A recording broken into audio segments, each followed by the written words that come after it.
यमुना तीरावन चारि, यमुना तीरावन चारि, जय राधा माधव कुंज बिहारी, जय राधा माधव कुंज बिहारी, जय प्रभुपाद प्रभुपाद प्रभुपाद, जय प्रभुपाद प्रभुपाद प्रभुपाद प्रभुपाद प्रभुपाद।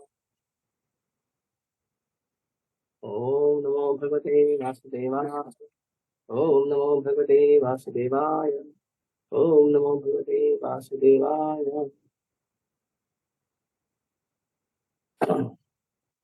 यानी वेद वेदां श्रेष्ठो भगवान् बादरायणः, अन्ये च मुनयः सूता परावरविदो विदुः। यानी वेद वेदां श्रेष्ठो भगवान् बादरायण, अन्ये च मुनयः सूता परावरविदो विदुः। यानी वेद वेदां श्रेष्ठो भगवान् बादरायणः, अन्ये च मुनयः सूता परावरविदो विदुः। तो रिपीट करना चाहेगा कोई भक्त? इसको थोड़ा बड़ा करिए प्रभु, श्लोक हमेशा बड़ा करके रखा करो, पूरा स्क्रीन पे दिखना चाहिए। किसी का इच्छा है रिपीट करने का? नहीं है? आगे बढ़े, ठीक है। शब्दार्थ, अनुवाद और तात्पर्य कृष्ण कृपा मूर्ति अभय चरण अरविंद भक्ति वेदांत स्वामी श्री प्रभुपाद की जय, श्री प्रभुपाद की जय। यानी वह सब वेद विदाम, वेदों के पंडित, श्रेष्ठ श्रेष्ठतम वयोवृद्ध भगवान ईश्वर के अवतार बादरायण व्यासदेव, अन्य अन्य च तथा मुनयः मुनिगण, सूत हे सूत गोस्वामी, पराविर विदः विद्वानों में जो भौतिक तथा आध्यात्मिक ज्ञान से परिचित होता है। विदुः ज्ञाता। हे सूत गोस्वामी, आप ज्येष्ठतम विद्वान एवं वेदांती होने के कारण ईश्वर के अवतार व्यासदेव के ज्ञान से अवगत, और आप उन अन्य मुनियों को भी जानते हैं जो सभी प्रकार के भौतिक तथा आध्यात्मिक ज्ञान में निष्णांत है। तात्पर्य, श्रीमद् भागवतम ब्रह्म सूत्र या बादरायणी वेदांत सूत्र की स्वाभाविक टीका है। इसे स्वाभाविक कहा जाता है क्योंकि व्यासदेव वेदांत सूत्र तथा समस्त वैदिक साहित्य के सार रूप इस श्रीमद् भागवत के ग्रंथकार हैं। व्यासदेव के अतिरिक्त अन्य ऋषिगण यथा गौतम, कणाद, कपिल, पतंजलि, जयमनी तथा अष्टवक्र 6 विभिन्न दार्शनिक प्रणालियों के ग्रंथकार हुए हैं। आस्तिकता की पूर्ण व्याख्या वेदांत सूत्र में है, जबकि अन्य दार्शनिक चिंतन प्रणालियों में समस्त कारणों के परम कारण के विषय में कोई उल्लेख नहीं मिलता। कोई व्यासासन पर तभी बैठ सकता है जब वह दर्शन की समस्त प्रणालियों से अवगत हो, जिससे वह अन्य समस्त प्रणालियों के खंडन में भागवत के आस्तिकतावाद को प्रस्तुत कर सके। श्रील सूत गोस्वामी उपयुक्त शिक्षक थे, इसलिए नैमिषारण्य के मुनियों ने उन्हें व्यास आसन पर बैठाया। श्रील व्यासदेव को यहाँ भगवान कहा गया है क्योंकि वे प्रामाणिक शक्तावेश अवतार हैं। ओम अज्ञानतिमिरन्धस्य ज्ञानाञ्जनशलाकया चक्षुरुन्मिलितं येन तस्मै श्रीगुरवे नमः। श्रीचैतन्यमनोभीष्टं स्थापितं येन भूतले स्वयं रूपः कदा मह्यं ददाति स्वपदान्तिकम्। वन्देऽहं श्रीगुरुः श्रीयुतापदकमलं श्रीगुरुन् वैष्णवांश्च श्रीरूपं साग्रजातं सहगण रघुनाथान्वितं तं सजीवं साद्वैतं सावधूतं परिजन सहितं कृष्ण चैतन्य देवं श्रीराधा कृष्ण पादान् सहगण ललिता श्री विशाखान्वितांश। नमो विष्णुपादाय कृष्ण पृष्ठाय भूतले श्रीमते भक्ति वेदांत स्वामी निति नामिने नमस्ते सारस्वते देवे गौरवाणी प्रचारिणे निर्विशेष शून्यवादी पाश्चात्य देश तारिणे नमो महावदन्याय कृष्ण प्रेम प्रदायते कृष्णाय कृष्ण चैतन्य नाम्ने गौरतुषे नमः। हे कृष्ण करुणा सिंधु दीन बंधु जगतपते गोपेश गोपिका कांत राधा कांत नमोस्तुते तप्त कांचन गौरांगी राधे वृंदावनेश्वरी वृषभानुसुते देवी प्रणमामि हरिप्रिये वाञ्छाकल्पतरुभ्यश्च कृपा सिन्धुभ्य एव च पतितानां पावनेभ्यो वैष्णवेभ्यो नमो नमः। जय श्री कृष्ण चैतन्य प्रभु नित्यानंद श्री अद्वैत गदाधर श्रीवासादि गौर भक्तवृंद। हरे कृष्णा कृष्णा कृष्णा हरे हरे हरे राम राम राम हरे हरे।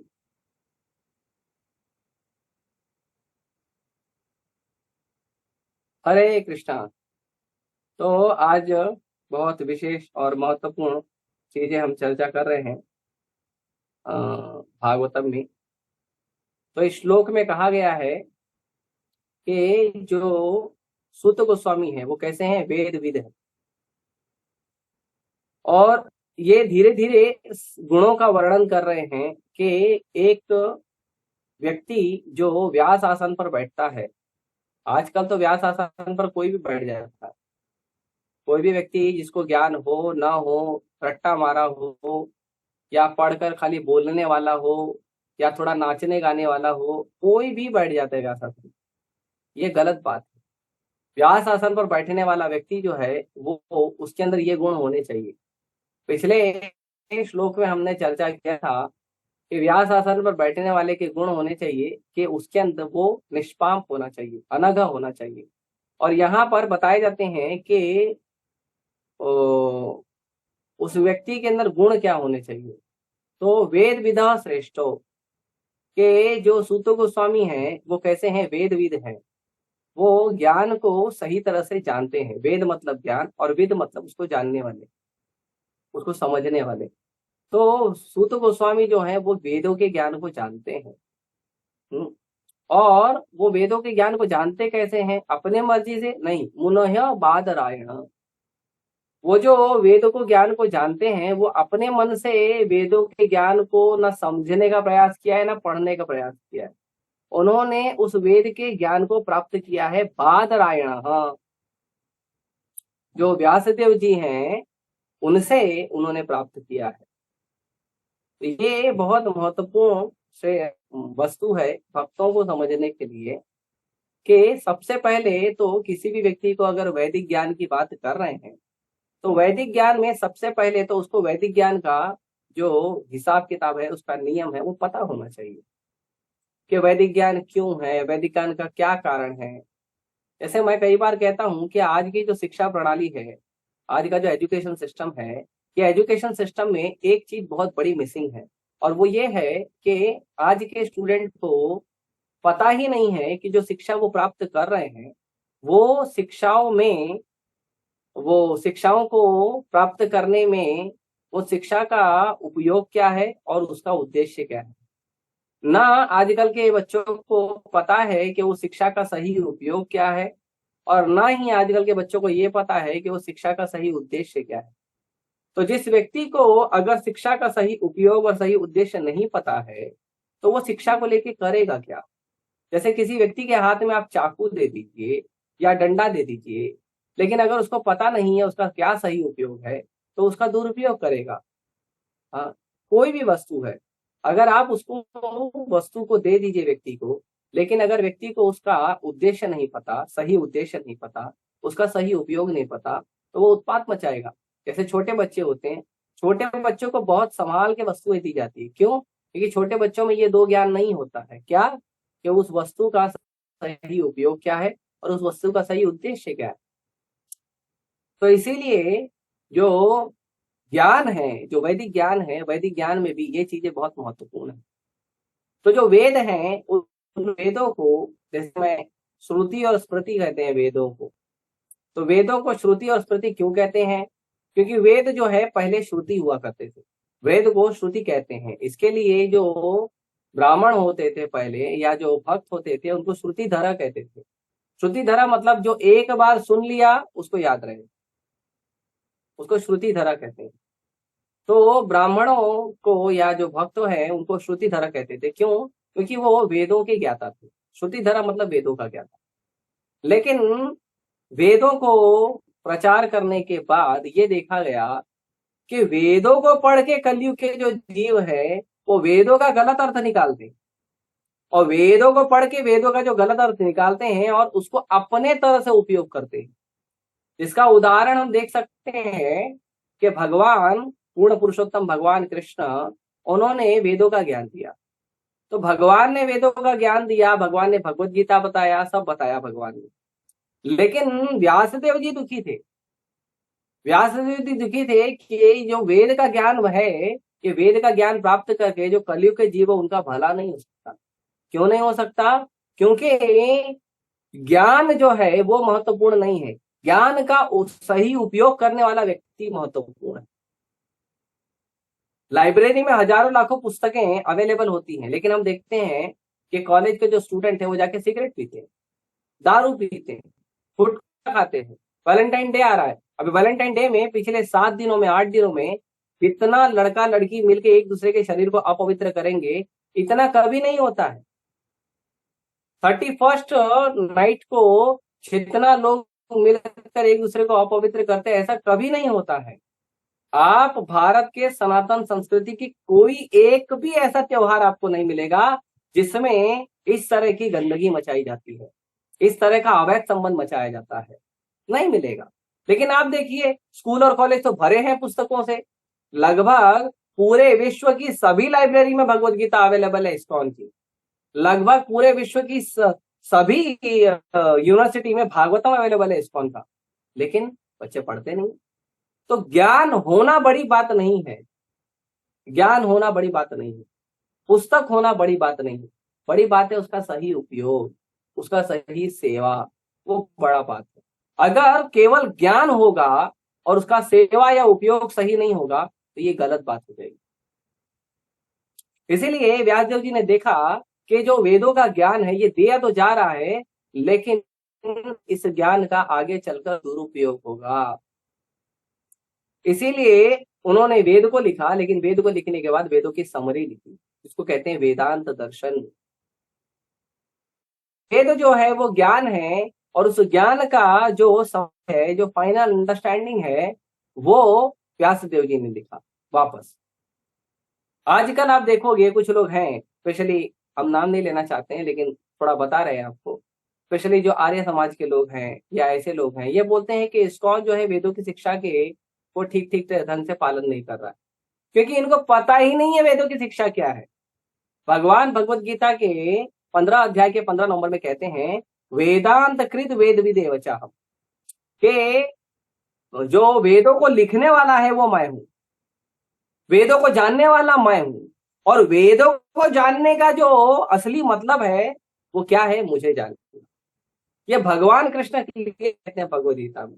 लेकिन लोग वेद पढ़ के अलग अलग जगह चले जाते हैं, कोई निराकारवाद का पूजा करने लगता है, कोई नास्तिकवाद में चले जाता है, कोई कर्मकांड में चले जाता है, कोई देवी देवता के चक्कर में फंस जाता है, कोई भूत पिशाच के चक्कर में फंस जाता है। क्यों ऐसा हो रहा है? क्योंकि ये वेद है, जानते हैं, वेदों को पढ़ा है इन्होंने, वो गलत नहीं है, लेकिन वेदों को पढ़ने के बाद ये वेद विद नहीं बने।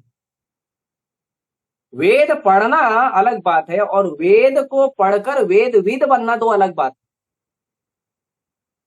ये बहुत महत्वपूर्ण है हम लोगों को समझना कि केवल वेद को पढ़कर ज्ञान देना गलत, वेद को पढ़कर ज्ञान नहीं देना, वेद को पढ़कर वेद विद होकर उसके बाद ज्ञान देना चाहिए। जैसे प्रभुपाद जी इसमें बताते हैं कि जो जेमिनी है, याज्ञवल्क्य है, कपिल मुनि है, ऐसे 6 ब्रांच हैं वेदों के अंदर ज्ञान के, और अलग अलग मुनि हुए हैं जिन्होंने वेदों के ऊपर व्याख्या दी है। हाँ, लेकिन उसके अंदर भी जो सबसे महत्वपूर्ण ज्ञान है वो हमको स्वीकार करना चाहिए। इसीलिए वेद को पूरा लिखने के बाद व्यासदेव जी ने वेदांत दर्शन लिखा, पूरे वेदों का समरी लिखा, कि वेद एक्चुअली क्या कहना चाहता है। वेद आप पढ़ोगे, पढ़ के आप समझोगे दूसरी बात है, लेकिन वेद कहना क्या चाहता है, वेद का जो रचयिता वो खुद लिख रहा है। जैसे आप देखोगे जो हमारा भागवतम है, तो भागवतम जब आप खोलोगे तो भागवतम का जो हर चैप्टर है, हर चैप्टर पे चैप्टर का पहला श्लोक खुलने के पहले आपको उस चैप्टर का समरी मिलेगा कि ये चैप्टर कहना क्या चाहता है, ये चैप्टर आपको मैसेज क्या देना चाहता है।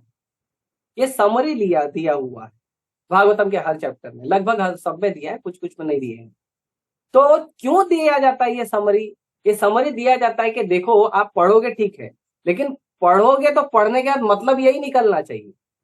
जैसे कोई साइंस की लेबोरेटरी में जाता है, जैसे आजकल स्कूल में जो है 8वीं 9वीं 10वीं में या जो मेडिकल का पढ़ाई कर रहे हैं उन लोगों को आप देखेंगे तो उन लोगों को टीचर लेबोरेटरी में ले जाने के पहले उनको थ्योरी सिखाता है, और थ्योरी सिखाने के बाद बच्चों को बोलता है कि देखो आप लोग ये जो टेस्ट कर रहे हो, ये जो आप लोग एक्सपेरिमेंट करोगे, ये एक्सपेरिमेंट का निष्कर्ष केवल यही निकलना चाहिए, केवल एक ही निष्कर्ष निकलना चाहिए। इसके निष्कर्ष और भी 10-12 निकल सकते हैं, लेकिन जो अच्छा निष्कर्ष है, जो बेस्ट निष्कर्ष है, वो एक ही होना चाहिए। तो उसी प्रकार वेदों को पढ़ना, वेदों को पढ़ने से बहुत कुछ निकलेगा उसके अंदर से। वेदों में से कर्मकांड भी निकलेगा, वेदों में से ज्ञान कांड निकलेगा, वेदों में से क्या कहते हैं और भी अलग अलग चीजें निकलेगी, सांख्य निकलेगा, दर्शन शास्त्र निकलेगा, वेदों में से क्या कहते हैं काला जादू सफेद जादू निकलेगा, बहुत सारी चीजें वेदों से निकलेगी। लेकिन उसमें से सबसे उत्तम वस्तु क्या है, वो जानने वाले व्यक्ति को वेदविद कहते हैं। वो जानने वाले व्यक्ति को कहते हैं भक्ति वेदांत स्वामी। जो वेदों के पूरे ज्ञान को जानता है उस व्यक्ति को कहते हैं भक्ति वेदांत स्वामी।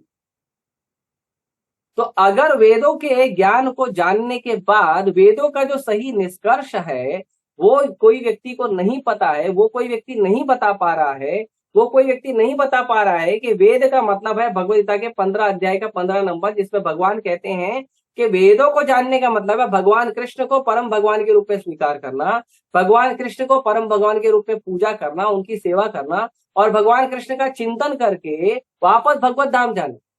ये वेदों का असली उपयोग, सही उपयोग है और वेदों का सही उद्देश्य है, लेकिन लोगों को पता नहीं है।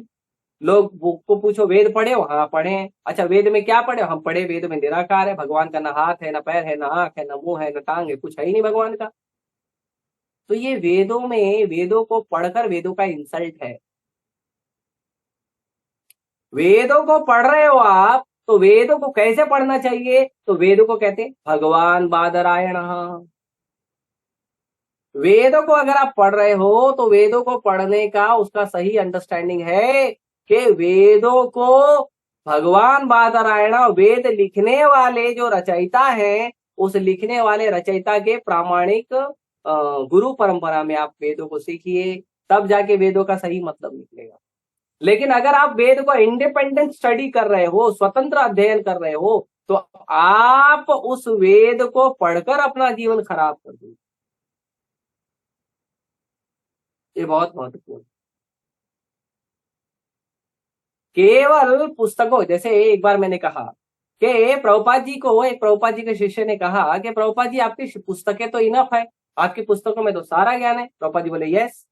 तो शिष्य ने कहा कि ठीक है प्रभुपाद जी, अगर आपके पुस्तकों में सारा ज्ञान है तो मैं आपकी पुस्तकें पढ़कर तो पूरा ज्ञानी बन सकता हूं ना, मुझे अलग से गुरु की क्या आवश्यकता है।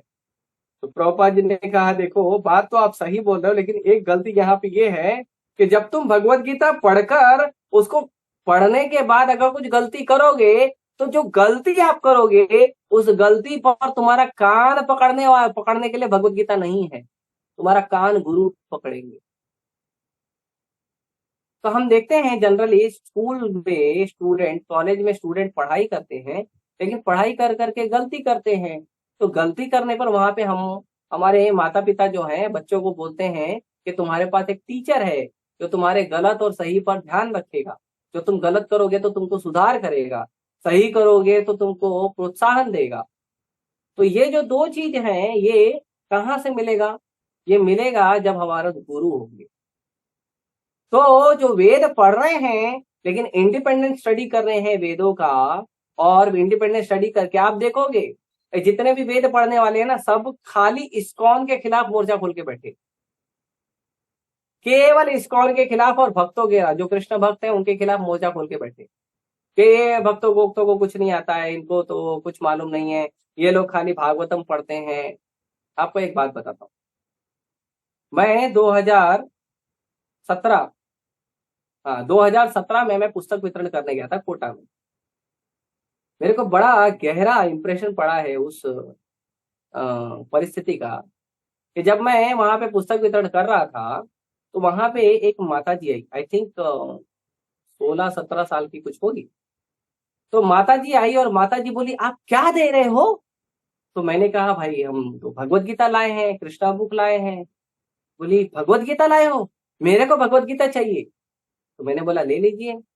तो उसने कहा, मैं ना प्रभु जी आपको क्या बताऊं, मैं भगवत गीता को बहुत प्रेम करती हूँ और मेरी इच्छा है भगवत गीता बहुत पढ़ने की, तो कृपया करके आप मुझे ये भगवत गीता दे दीजिए। तो इतना उसका उत्साह देखा मैंने, इतना उसका भगवत गीता के प्रति प्रेम देखा, तो मैं बड़ा प्रसन्न हो गया। मैं बोला, भाई मैं 2016 और 2017 2 साल लगातार गया था, उसके बाद भी मैंने कई साल लगातार गए, करीबन 4-5 साल मैंने लगातार कोटा में पुस्तक वितरण किया। तो मैं बड़ा खुश हो गया। मैं बोला, यार मेरा 2 साल में जो मतलब पुस्तक वितरण का जो सार्थकता है वो इस लड़की में दिख रही है। क्या उत्सुकता है, क्या जिज्ञासा है गीता पढ़ने के लिए। आनंद भर गया उसको, खाली भगवत गीता देखकर उसके हृदय में आनंद भर गया लड़की के। तो फिर लड़की बोली, अच्छा रुकिए, मैं जरा अपने गुरु से पूछ के बताऊं आपको, मेरे जो मार्गदर्शक है। मैं बोला, अरे भाई ये तो बहुत अच्छी बात है, देखो गीता भी पढ़ रही है, गुरु भी रखा है। मैं बोला, बहुत सुंदर है। उसने अपने गुरु को फोन लगाया। उसका गुरु था किसी और संप्रदाय का। उसके गुरु ने बोला, भगवत गीता है तो तुरंत ले लो, लेकिन अगर इस्कॉन की भगवत गीता है तो मत ले लो। क्यों? क्योंकि उन्होंने कहा कि इस्कॉन की भगवत गीता में भागवतम से और वेदांत सूत्र से इस्कॉन की भगवत गीता में उसमें कमेंट्री की गई है।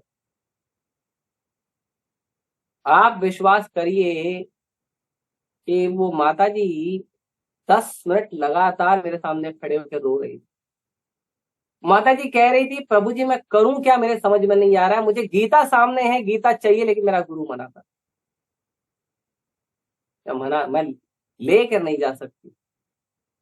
बहुत रोई वो, मेरा हृदय विदीर्ण हो गया। ऐसा क्यों गुरु है भाई? ऐसा गुरु नहीं होना चाहिए। ठीक है, अगर बच्चे की इच्छा है ले लो, तुम्हारे पास आएगी ना सीखने के लिए, तब उसको समझा देना। आप सोचिए, बिजी स्ट्रीट पे एक लड़की भगवत गीता को चाहती है, उसको प्राप्त करना चाहती है, लेकिन रो रही है, नहीं ले सकती भगवत गीता, नहीं ले सकती, इसके लिए बाप रे, मैं बड़ा दुखी हुआ उस समय, और वो बड़ा इंप्रेशन कर गया। तो ऐसे गुरु मत बनिए, ऐसे गुरु मत बनिए जो व्यासदेव जी की शिक्षाओं को पालन नहीं कर सकते। व्यासदेव जी ने वेद लिखे, जो क्योंकि उनके गुरु जो है ना, वो वेद का बड़ा प्रचार करते हैं, वो वेदों का बड़ा प्रचार करते हैं उनके गुरु, लेकिन वो बोलते हैं भागवतम नहीं पढ़ना है। तो ऐसा गुरु मत बनिए। वेद मत पढ़िए, वेद का ज्ञानी मत पढ़िए, वेद विद बनिए, वेद के मर्म को समझिए, वेद के भाव को समझिए, वेद क्या सिखाना चाहता है वो समझिए। नहीं तो हमारा जो परिस्थिति है वो बड़ा खराब होगा। इसीलिए हम लोगों को चाहिए कि हम लोग वेदों को पढ़, लेकिन वेदों को पढ़ने के बाद उसका मतलब समझें। और मतलब कैसे समझेंगे? मतलब समझने के लिए हमको भगवान बादरायण, हमको व्यासदेव जी के चरण कमलों के पद चिन्हों पर चलकर ही हमको वेद समझना चाहिए। व्यासदेव जी क्या समझाना चाहते हैं वो हमको सुनना चाहिए, वो हमको सीखना चाहिए। नहीं तो हम कभी नहीं समझ पाएंगे ज्ञान को। ज्ञान आपके पास पहुंच गया है, ज्ञान आपको प्राप्त हो रहा है, वो महत्वपूर्ण नहीं है। ज्ञान आपको किस रूप में प्राप्त हो रहा है वो महत्वपूर्ण है। ज्ञान देने वाले को ज्ञान का उद्देश्य पता है कि नहीं, वो महत्वपूर्ण है। अभी 2 दिन पहले मैं ऐसे सोशल मीडिया थोड़ा सर्फिंग कर रहा था, ज्यादा समय नहीं करता हूँ, 10-15 मिनट ही करता हूँ, ठीक है, क्योंकि इतना समय होता ही नहीं मेरे पास कि मैं करूँ। तो मैं सर्फिंग कर रहा था, तो मैंने देखा उसमें नरेंद्र मोदी का एक बड़ा ही सुंदर वीडियो मुझे मिला, मैं शेयर कर दूंगा भक्तिवर्धनम ग्रुप में। क्या भाव है, बड़ा क्लियर भाव है। ऐसा साधु व्यक्ति अगर नेता बनेगा ना, तो देश की परिस्थिति जरूर बदलती है। मैं कोई बीजेपी का सपोर्टर नहीं हूं, लेकिन जो उसके स्टेटमेंट है ना, वो स्टेटमेंट अगर आप देखोगे ना, सुनोगे ना, तो आप बोलोगे सच में साधु जैसा राजा है हमारे पास। तो नरेंद्र मोदी ने कहा, वो स्टूडेंट को संबोधन कर रहे थे, और उन्होंने कहा कि मैं कई सारे स्कूल में जाता हूँ, तो मैंने स्कूलों में जाकर मैं अक्सर लोगों को पूछता हूँ कि आप 30 साल से पढ़ा रहे हो, आप 30 साल से पढ़ा रहे हो, मतलब जो बच्चा पहली बार आपके पास पढ़ने आया था, वो बच्चे का शादी हो गया होगा? बोले हाँ, हो तो गया होगा। तो उन्होंने कहा कि 30 साल से तुम पढ़ा रहे हो, क्या तुम्हारे पास कोई लड़का आया, क्या तुम्हारे पास कोई विद्यार्थी आया जो तुमको अपने विवाह का कार्ड देने आया कि देखो गुरुजी आपने मुझे पढ़ाया, मैं बड़ा कृत्य हूँ, मैं बड़ा धन्यवाद हूँ, ये मेरा विवाह का निमंत्रण है, कृपया स्वीकार करिए और आइए मेरे विवाह में आशीर्वाद देने के लिए। नरेंद्र मोदी कहते हैं 99% लोग कहते हैं कि कोई नहीं आया। तो फिर वो कहते हैं तो आपने किया क्या? आपने कौन सा शिक्षा दिया? आप केवल नौकरी कर रहे थे। केवल नौकरी करना, नौकरी को बदलने को शिक्षा नहीं कहा जाता है। शिक्षा कहा जाता है जब आप बच्चों के चरित्र को बदलोगे, और वो काम इस्कॉन करता है। इस्कॉन लोगों को economics, commerce, science, arts, medical, engineering नहीं सिखाता। इस्कॉन सिखाता है तुम्हारा चरित्र कैसा बदलेगा। ये सारा ज्ञान लेने के बाद भी आप असुर रहोगे या देवता रहोगे, वो इस्कॉन बताता है। ये सारा ज्ञान लेने के बाद आप पब्लिक को लूटोगे या पब्लिक का सेवा करोगे, ये इस्कॉन बताता है। इसीलिए अगर आपको सही शिक्षक चाहिए तो इस्कॉन में तो अरे हमको किस चीज के लिए नहीं बुलाते हैं लोग। हम लोगों से जो लोग जुड़े हैं, वो लोग जन्मदिन में हमारे पास आते हैं, प्रभु जी आशीर्वाद चाहिए। उनके घर में संतान उत्पन्न हो गए, प्रभु जी हमारे को आशीर्वाद चाहिए। उनके घर में किसी का विवाह का कोई समारोह है, या उनकी विवाह हुआ है, या उनका विवाह का कोई वर्षगांठ है, उसके लिए लोग हमारे मंदिर में आते हैं। उनके घर में किसी ने शरीर छोड़ दिया, वो बताने के लिए आते हैं। उनके घर में शरीर छोड़ने के बाद कोई प्रीति भोज देना चाहता है, भाई मेरे XYZ जो हमारे परिजन है, उन्होंने शरीर छोड़ दिया, तो उनके लिए हम प्रीति भोज देना चाहते हैं। हमारे घर में कोई जन्म लिया था, तो हम प्रीति भोज देना चाहते हैं। इस्कॉन में तो लोग हृदय से जुड़े हुए हैं। क्यों जुड़े हुए हैं? इस्कॉन में लोग हृदय से इसलिए जुड़े हुए हैं क्योंकि इस्कॉन में सही टीचर है, इस्कॉन में सही शिक्षक है, वो आपको सही मार्गदर्शन देता है, वो आपका कैरेक्टर पे ध्यान देता है, ज्ञान पे ध्यान नहीं देता। तो भागवतम या जो वेदांत सूत्र है वो क्या है? वो है वेदों के ऊपर उसकी व्याख्या। वेदों का जो सार है वो है वेद सूत्र। और वेदांत सूत्र के ऊपर जो मैच्योर अंडरस्टैंडिंग है, जो मैच्योर कमेंट्री है, जो परिपक्व ज्ञान है, वो है श्रीमद् भागवत महापुराण। इसके लिए उस दिन ब्रह्म संहिता को लेक्चर दे रहे थे, तो जी कह रहे थे निगम कल्पतरु और गणतम फलम। तो ये निगम कल्पतरु, ये जो है, ये फल, ये कैसा है? निगम, ये जो वेद है, वेद को निगम कहते हैं। जो वेद है, वेद अगर एक पेड़ है, तो जो उसका फल है भागवत महापुराण। और कैसा फल है? एकदम पका हुआ फल है। तो ऐसा जो ज्ञान जब हमें प्राप्त होता है, तो हमें ऐसा ज्ञान लेना चाहिए, और इस ज्ञान को इंडिपेंडेंटली पढ़ना नहीं चाहिए।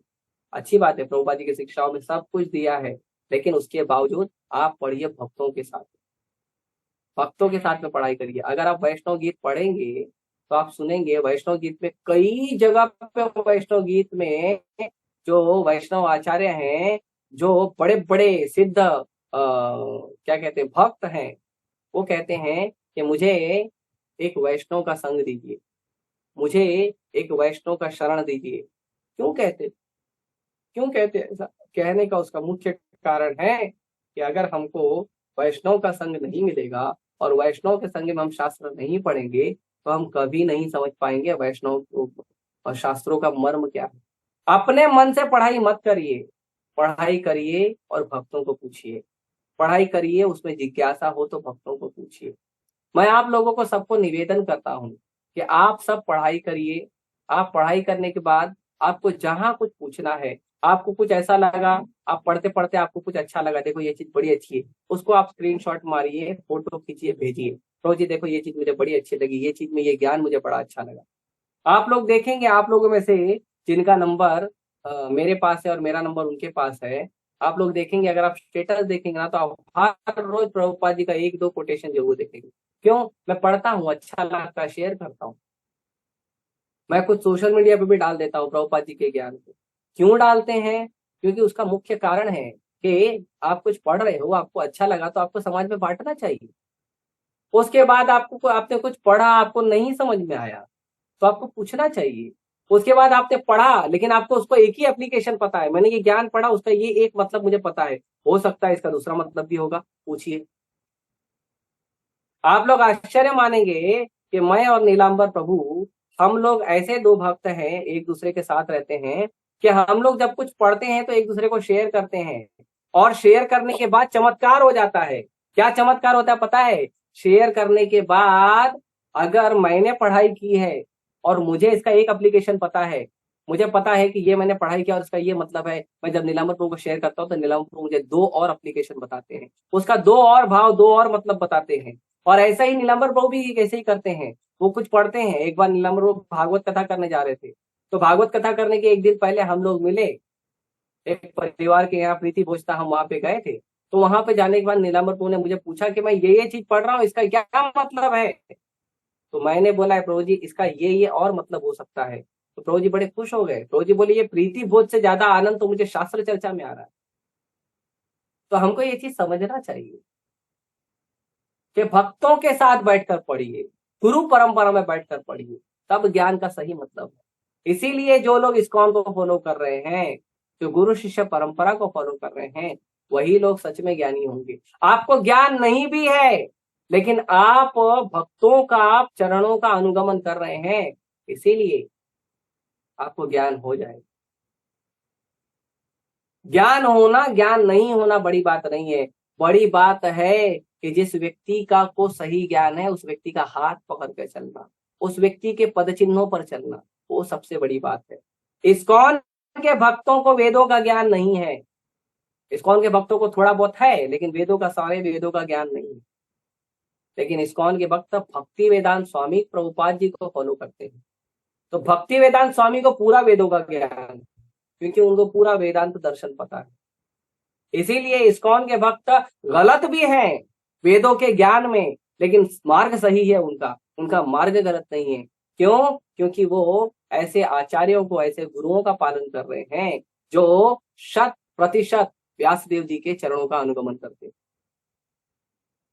तो वेदांत जो है वो है वेदों के ऊपर, वेदों का समरी है, वेदों का सार है, और वेदांत के ऊपर जो उसकी व्याख्या है, जो कमेंट्री है, वो क्या है? श्रीमद् भागवत महापुराण। इसीलिए श्रीमद् भागवत महापुराण जो है वो पढ़ना चाहिए। और श्रीमद् भागवत महापुराण पढ़ने के लिए भगवान के जितने भी महान भक्त हैं, उन सभी महान भक्तों ने श्रीमद् भागवतम को,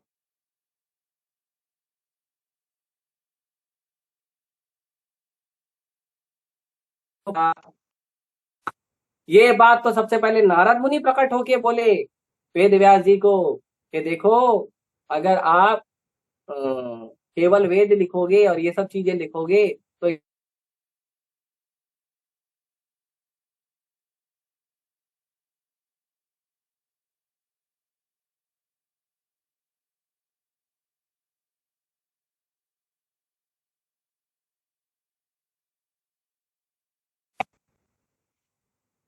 इसीलिए भगवान की लीलाओं को, भगवान की कथाओं का जो वर्णन है उसको परफेक्ट लेवल पे करने के लिए हमें क्या करना चाहिए? हमें भागवत का शरण लेना चाहिए। तो श्रीमद् भागवत पढ़ना बहुत महत्वपूर्ण है। और श्रीमद् भागवत कैसे पढ़ना चाहिए? भागवत पढ़ी गया भागवत स्थाने। भागवत को पढ़ना, भागवत को सुनना है कहाँ पे? भक्त भागवत के पास बैठते। श्रीमान चैतन्य महाप्रभु गदाधर पंडित से सुनते थे श्रीमद् भागवत महापुराण। गदाधर पंडित जो है जगन्नाथपुरी में, छोटा गोपीनाथ में गदाधर पंडित जी के विग्रह हैं, उनके सेवित विग्रह हैं छोटा गोपीनाथ। छोटा गोपीनाथ जो है वो पूरे विश्व में अकेले भगवान श्री कृष्ण हैं जो मुरली बजा तो रहे हैं लेकिन त्रिभंग नहीं खड़े, वो एक पैर तिरछा करके नहीं खड़े, भगवान बैठे हुए, पलाथी मार के बैठे हुए। वही एक जगह ऐसा विग्रह है पूरे विश्व में। क्यों? क्योंकि गदाधर पंडित जब भगवान का सेवा कर रहे थे तो जब चैतन्य महाप्रभु जो है अपनी लीला समापन कर दिए और गदाधर पंडित को बोले कि आप यहीं रह के सेवा करिए, तो गदाधर पंडित जो है वो राधा रानी है, तो अब चैतन्य महाप्रभु कृष्ण है, गदाधर पंडित राधा रानी है, तो राधा रानी तो कृष्ण के वियोग में रह नहीं पाएगी।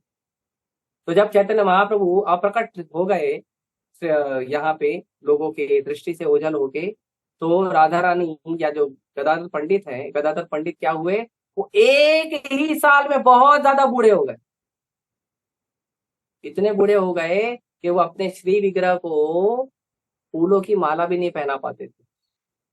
तो एक बार भगवान गोपीनाथ ने पूछा, गदाधर तुम मुझे माला क्यों नहीं पहनाते हो? तो गदाधर पंडित दूसरे को बोलते थे आप पहना दो, अब मैं नहीं पहना सकता। तो गदाधर पंडित ने कहा, हे प्रभु मैं बूढ़ा हो गया हूँ, अब आप इतने ऊंचे हो, आपकी हाइट है, मैं आपको माला नहीं पहना पाता हूँ, तो इसके लिए मुझे माफ करिए। तो भगवान स्वयं विग्रह भगवान श्री विग्रह भगवान क्या किए, बैठ गए और गदाधर पंडित को बोले माला तो तुमसे ही पहनेंगे। हाँ, तो ये भगवान का इतना प्रेम है जो भक्तों के प्रति। तो गदाधर पंडित जो है वो चैतन्य महाप्रभु के लिए भागवतम पढ़ते थे। चैतन्य महाप्रभु गदाधर पंडित के साथ बैठकर भागवतम पढ़ते थे। और आपको पता है भागवतम में क्या पढ़ते थे? भागवतम में राधा रानी का लीला पढ़ते थे, भागवतम में गोपियों का संग पढ़ते थे, भागवतम में यशोदा मैया और नंद महाराज का संग पढ़ते थे भगवान के साथ, भागवतम में कृष्ण के जो सखाओं की लीला है वो पढ़ते थे। चैतन्य महाप्रभु गदाधर पंडित से 100 बार ध्रुव महाराज का और प्रहलाद महाराज का चरित्र पढ़ते, 100 बार। क्योंकि ये दोनों ऐसे भक्त हैं जो कच्ची उम्र में 5 साल की उम्र में भगवान को प्राप्त किए हैं। क्या दृढ़ निश्चय है, क्या समर्पण है, और इतना प्रेम भक्ति इतनी छोटी सी उम्र में कि स्वयं भगवान प्रकट हो रहे हैं सामने। पढ़िए, देखेंगे जब उसका ध्रुव चरित्र आएगा, प्रहलाद महाराज का जब आएगा तो इसमें भी देखेंगे, हम चर्चा करेंगे, पर ये बहुत महत्वपूर्ण है। तो इसीलिए हम सबको भागवत पढ़ना चाहिए, और भागवत पढ़ना चाहिए, सुनना चाहिए। कहाँ सुनना चाहिए? भक्तों के साथ बैठकर सुनना चाहिए, भक्तों के साथ बैठकर पढ़ना चाहिए। तो इसीलिए सभी से निवेदन है कि आप लोग जब भी पढ़ाई करते हो, भले आप अकेले पढ़ लो, लेकिन बाद में शेयर करो, बाद में चर्चा करो, किसी से पूछो। और हम लोग हैं किस लिए? कई बार लोग मुझे बोलते हैं, प्रभु जी एक्चुअली ना मुझे ना आपसे पूछना, लेकिन ना मैंने सोचा कि आप बिजी हो, मैं आपको डिस्टर्ब नहीं करना चाहता।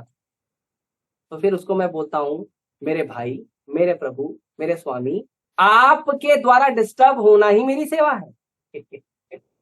अगर आप लोग डिस्टर्ब नहीं करोगे तो मेरी सेवा रुक जाएगी। तो पूछना चाहिए। हाँ, जाहिर सी बात है, अगर हम सेवा में लगे हैं तो आपको जवाब नहीं देंगे, लेकिन अगर आप हमसे जुड़ोगे नहीं, अगर आप हमसे शेयर नहीं करोगे, हमसे बात नहीं करोगे, तो हमारा संबंध कैसे बढ़ेगा? हमें कैसे पता चलेगा आप क्या पढ़ रहे हो, क्या नहीं पढ़ रहे हो?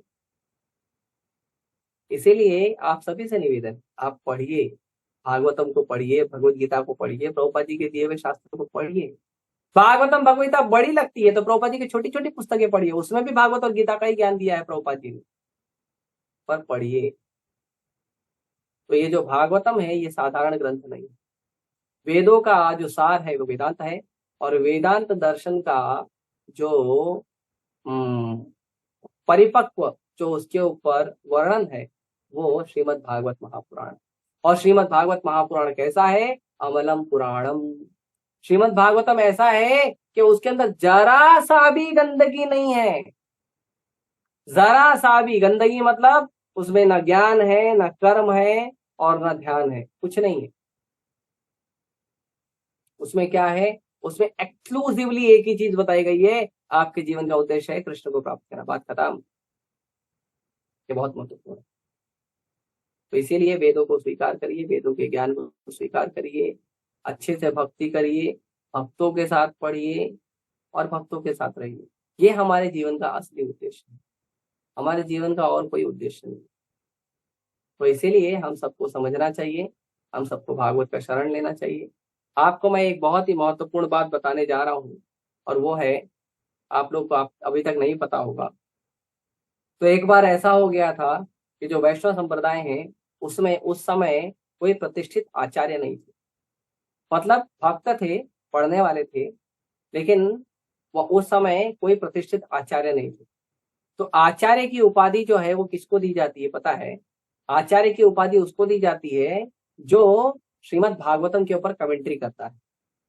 जैसे आजकल बहुत सारे आचार्य आचार्य बन के घूमते हैं, उनको पूछो भागवतम की कमेंट्री दे सकते हो क्या? पूरे 18,000 श्लोकों के ऊपर आपका तात्पर्य होना चाहिए, टीका होनी चाहिए। तो कोई था ही नहीं देने वाला। तो उस समय बलदेव विद्याभूषण जी उस समय अवेलेबल थे।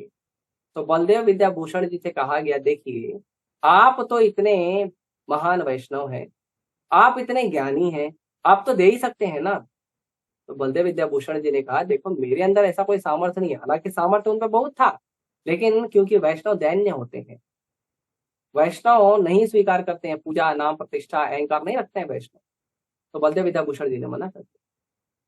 तो बलदेव विद्याभूषण जी को सारे वैष्णव ने निवेदन किया कि देखो अभी समय की आवश्यकता है, हमें एक आचार्य इस समय चाहिए।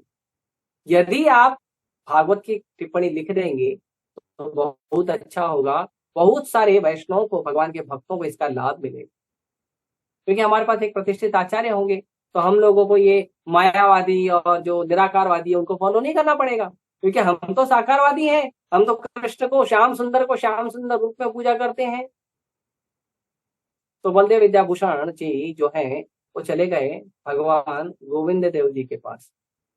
जो जयपुर में विग्रह है ना भगवान गोविंद देव जी, बलदेव विद्याभूषण जी उनके पास चले गए और भगवान को कहा, प्रभु मेरे पास बुद्धि नहीं है, मुझे वेदांत सूत्र के ऊपर मुझे भाष्य लिखने कहा गया है, मुझे टीका लिखने के लिए कहा गया है, मेरे पास बुद्धि नहीं है। प्रभु आप कुछ आशीर्वाद दो, अगर आप कृपा करोगे तो ये आपका जो तुच्छ सा दास है वो हमारे वैष्णव संप्रदाय की कुछ सेवा कर पाए। तो भगवान गोविंद देव जी ने कहा, ठीक है एक काम करो, मैं बोलता हूं तुम लिखो। तो भगवान गोविंद देव जी ने, भगवान गोविंद देव जी विग्रह, भगवान गोविंद देव जी, ऐसा नहीं कि मैं सतयुग का या द्वापर का बात बता रहा, भगवान गोविंद देव जी जयपुर में जो भगवान विग्रह है, जो जयपुर के राजा हैं, उनकी बात कर रहा हूं। तो भगवान गोविंद देव जी बोलना शुरू किए और बलदेव विद्याभूषण जी क्या किए, लिखना शुरू कर दिए। और ऐसा करते करते करते करते बहुत ही जल्दी बलदेव विद्याभूषण जी ने क्या किया, एक ऐसा शक्तिशाली जो श्रीमद् भागवत की टीका है उसको वैष्णव के पास उपलब्ध कराया। इसीलिए जब आप भगवत गीता खोलेंगे, जब आप भगवत गीता खोलेंगे तो आप देखेंगे कि भगवत गीता में, नवजोत प्रो भगवत गीता का पीडीएफ है क्या आपके पास?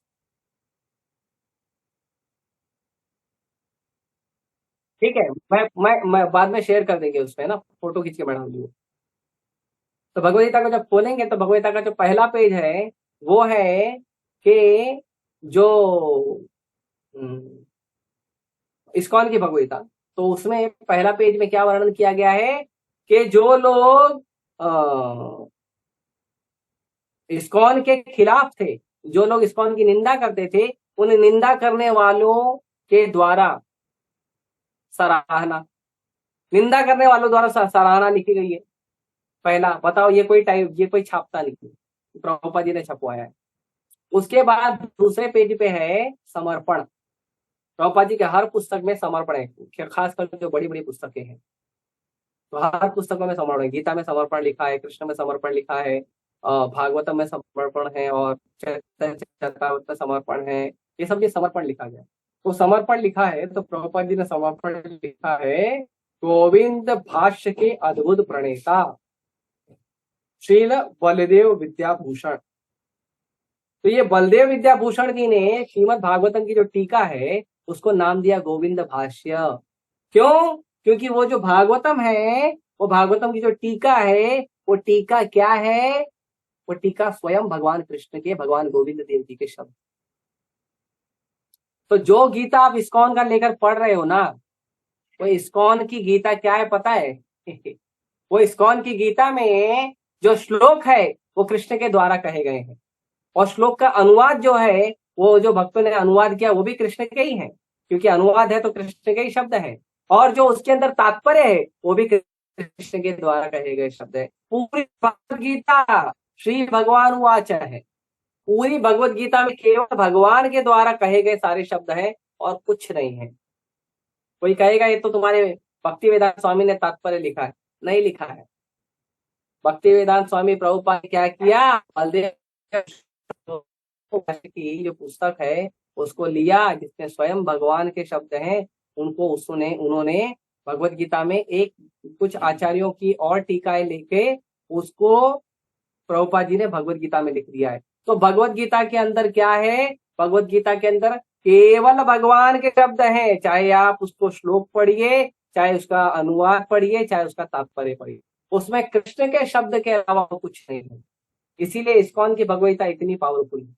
और देखिए प्रभुपाद जी का मूड देखिए, प्रभुपाद जी और भी साधुओं की तरह प्रभुपाद जी कर सकते थे ना, अपने नाम का गुणगान पखान नहीं किया प्रभुपाद जी। और ऐसे पावरफुल, ट्रांसपेरेंट, पारदर्शी आचार्य का अगर हमें शरण मिला है, नहीं जाना चाहिए। और हम देखते हैं कई बार मैं हम वो बाबा का भी सुनना है, वो बाबा का भी सुनना है। क्यों सुनना है? आप उस बाबा से जाके पूछो प्रभुपाद जी के बारे में, वो बाबा आप प्रभुपाद जी का गुणगान करता है। तो जब आपको वो बाबा जो प्रभुपाद जी का गुणगान करता है, वो बाबा का भी आप नहीं सुन रहे हो, प्रभुपाद जी का जब सारी सृष्टि गुणगान कर रही है तो शरण केवल प्रभुपाद जी का लीजिए ना। नहीं, मेरे को ना थोड़ा उनका भी सुनना है, सुनिए जाइए, ठीक है उनका भी सुन लीजिए, लेकिन शरण में प्रभुपाद जी के रहिए, मना नहीं कर रहे हैं। अच्छा ज्ञान लेना से शरण में प्रभुपाद जी के रहिए। तो ये सबसे विनम्र निवेदन है हमारा कि आप लोग भागवत पढ़िए। और भागवत पढ़ेंगे कैसे? तो व्यासदेव जी के जो अनुगमन करने वाले जो भक्त हैं, जो उनका पद अनुसरण करने वाले भक्त हैं, उनसे आप भागवतम सुनिए, उनसे आप शास्त्रों का ज्ञान लीजिए। अपने मन से ज्ञान देने वालों को त्याग दीजिए, वो हमें कुछ नहीं देंगे, केवल दुख के अलावा। और इसको बोलते हैं मेंटल स्पेकुलेशन। हाँ, जो उनका मानसिक चिंतन है वो देंगे आपको, आपको सही ज्ञान नहीं देंगे। सही ज्ञान आपको कौन देगा? जो व्यासदेव जी के चरण चिन्हों का पद अनुगमन करते हैं। इसीलिए कोई भी व्यक्ति जो बार बार व्यासदेव जी का नाम नहीं लेता है अपने ज्ञान में, अपने ज्ञान के वर्णन में व्यासदेव जी का नाम बार बार नहीं लेता है, ऐसे व्यक्ति को कभी नहीं सुनना चाहिए। आप प्रभुपाद जी को देखिए, प्रभुपाद जी ने हर जगह व्यासदेव जी का नाम लिया।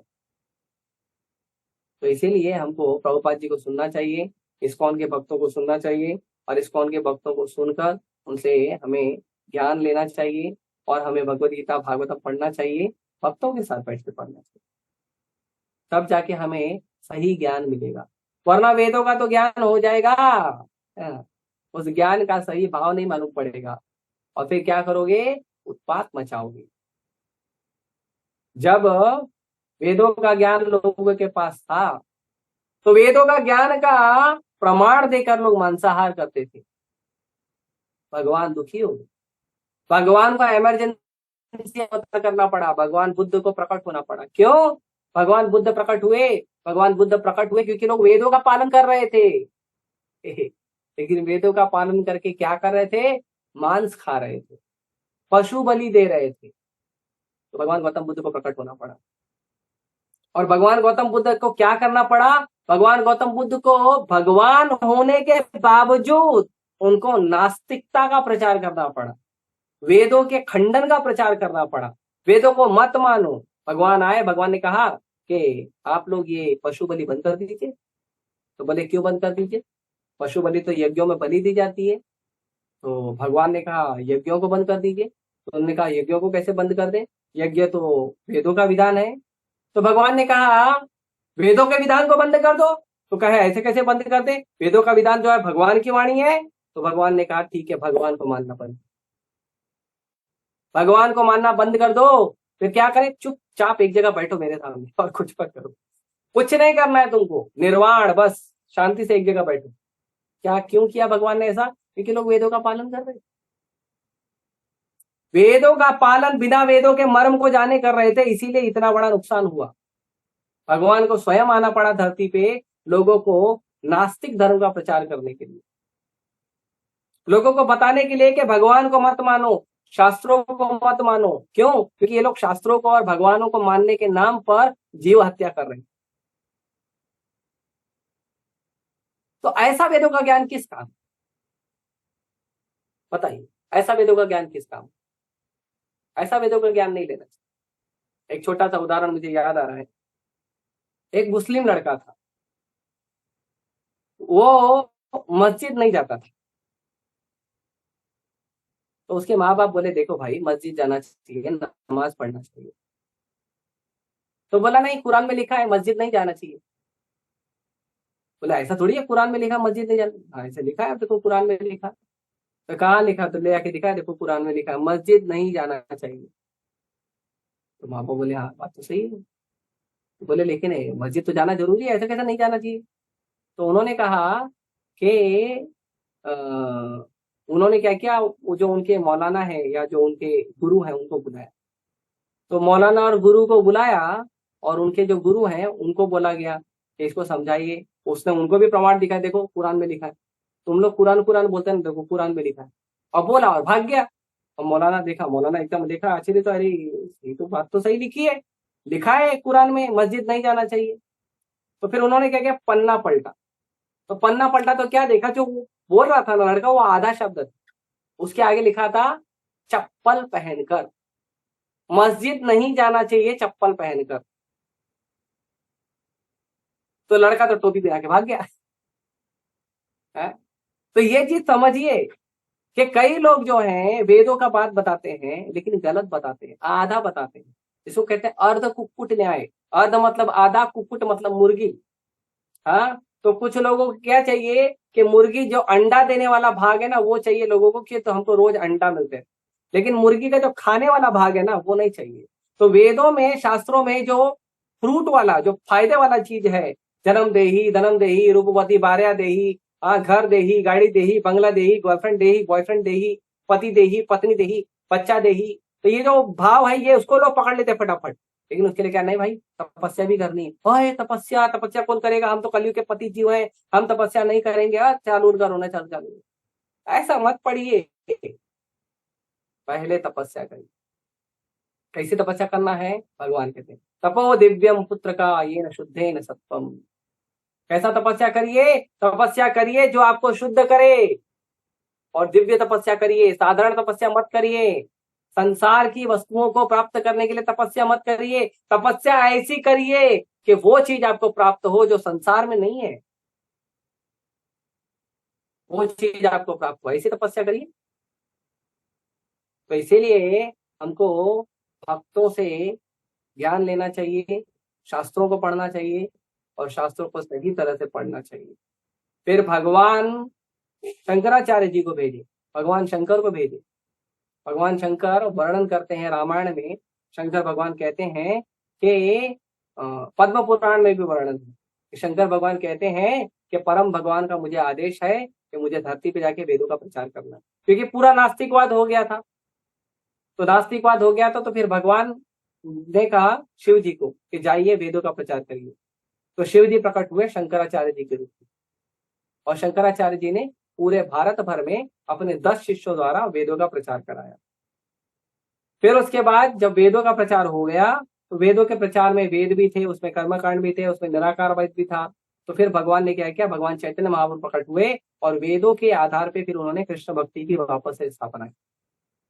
तो इसीलिए ये बहुत महत्वपूर्ण है कि हम शास्त्र पढ़ें, लेकिन शास्त्र का सही भाव से शास्त्र, गलत भाव से मत पढ़िए।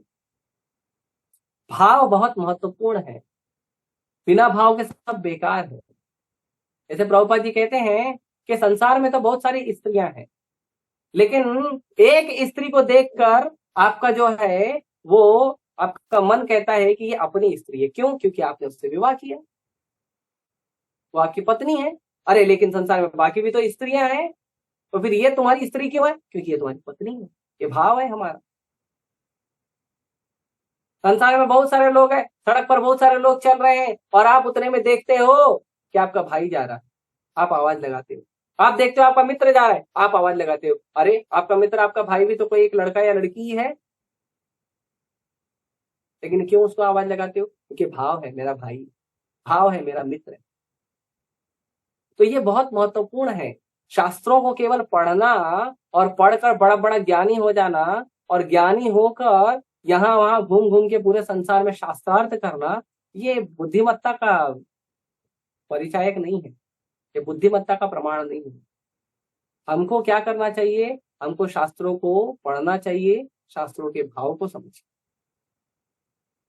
और शास्त्रों के भाव को समझ के, शास्त्रों को पढ़ के, हमको उसका अनुसरण करके हमको भक्ति में आगे बढ़ना चाहिए। और उसका लक्ष्य क्या है? सारे शास्त्रों का लक्ष्य है, सारे पुराणों का लक्ष्य है, सारे के सारे ग्रंथों का लक्ष्य है, सारा जितना भी कर्म ज्ञान ध्यान वेद तपस्या जितना भी है, सबका एक ही लक्ष्य है और वो है कृष्ण भक्ति। तो कृष्ण भक्ति को प्राप्त करने के लिए आप पढ़िए। वो लक्ष्य डिगना नहीं चाहिए। ऐसे नहीं कि भागवत पढ़ते पढ़ते पढ़ते पढ़ते आप बड़े ज्ञानी बन गए, तो भागवत कथा करने के लिए बंडाल वंडाल लगा के भागवत कथा करने लगे, माल आ रहा है भाई, तो सब मत करिए। गड़बड़ हो जाएगा। हाँ, कई लोग करते हैं और फिर बाद में पहले माल जमा कर देते हैं, बाद में वो खुद एक मालगाड़ी में जमा होके जाते हैं जेल में। ऐसा मत करिए। हाँ, गलत बात हो जाएगी। ठीक है, तो इसीलिए इसका ध्यान हमें रखना चाहिए। और मैं निवेदन करता हूँ आप सभी से, आप मुझे भी आशीर्वाद दीजिए कि मैं ग्रंथों के सही भाव को समझूं और सही भाव में उसको सुनकर सीख कर आप लोगों के साथ चर्चा करके आप लोगों के साथ अच्छे से भक्ति करता हूँ। ठीक है, हरे कृष्णा। श्रीमद् भागवत की जय, श्री प्रभुपाद जी की जय। किसी का कोई प्रश्न है तो भक्त पूछ